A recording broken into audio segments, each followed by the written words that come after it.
Bonjour à tous, il manque à l'appel 3900 enfants attendus dans les écoles maternelles et élémentaires de Seine-Saint-Denis à la rentrée ne se sont pas présentés.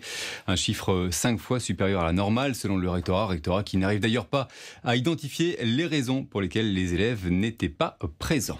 L'obligation permanente du port du masque au procès des attentats de janvier 2015 finalement rétablie ce matin. C'est une décision, c'est en l'occurrence de la Cour d'assises spéciale. Elle avait été allégée la semaine dernière. Témoins, accusés, mais également évidemment avocats devront donc porter les masques pour leur prise de parole. J'aurais espéré qu'il y ait une forme de paix sociale souhaitable pour tous dans un moment compliqué pour la France. Déclaration, c'était ce matin sur France Info de Jean-Baptiste Djebbari. Le ministre des Transports réagissait au préavis de grève lancé par la CGT le 17 septembre. Une grève par habitude, selon lui. Gérald Darmanin et Julien Denormandie en déplacement dans l'Oise. Les ministres de l'Intérieur et de l'Agriculture se retrouvent dans un élevage de chevaux alors que, vous le savez, plusieurs d'entre eux ont été mutilés dans le département. Interrogé sur France Info, le président de la Fédération française d'équitation estime que les faits sont trop répartis sur le territoire pour que ce soit l'œuvre d'une seule personne ou d'une seule équipe.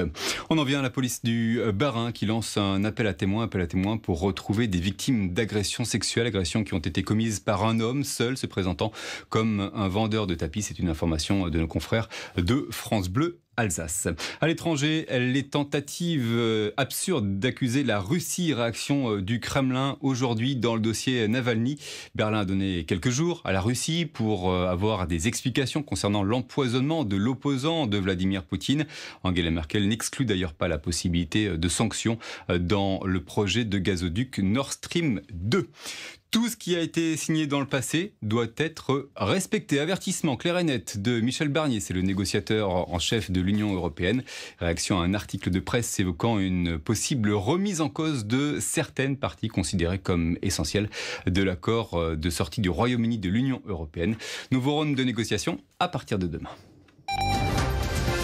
France Info.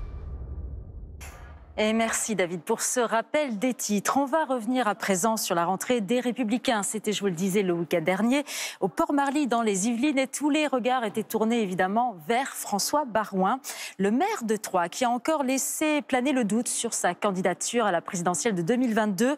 Je me prononcerai en temps et en heure, a-t-il déclaré. Alors avant ce rendez-vous avec les membres de son parti, François Baroin s'était confié à l'une de nos équipes, à l'origine réalisée par Céline Couratin et Jamel Mazy. Regardez.